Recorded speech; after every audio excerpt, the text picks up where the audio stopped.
अस्सलाम वालेकुम नाज़रीन तव्हां ॾिसी रहिया आहियो STV न्यूज़ ऐं आउं आहियां तव्हां सां गॾु वली मोहम्मद चाड़ो। नज़र वझूं था सिजावल खां सलीम मलाह जी रिपोर्ट ते।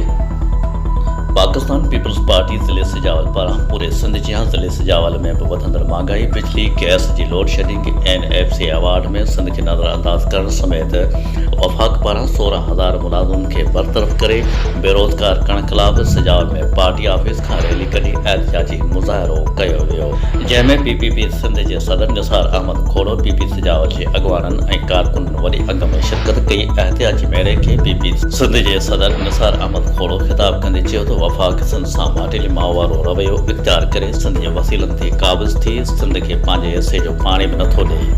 NFC अवार्ड में बि सिंध खे नज़रअंदाज करे मुल्क में हद खां वधीक महांगाई करे आवाम खे बुख ऐं बदहालीअ ॾांहुं धिके छॾियो आहे।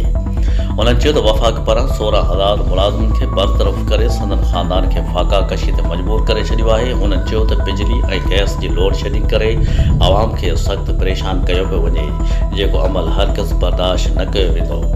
उन चयो त जल्द तब्दीली सरकार खे घर भेड़ो करे ईंदड़ मुल्क जो वज़ीर आज़म PP चेयरमैन बिलावल भुट्टो ज़रदारी खे कयो वेंदो, जेको मुल्क में हक़ीक़ी जमहूरियत क़ाइमु करे आवाम खे इंसाफ़ फराहम कंदो।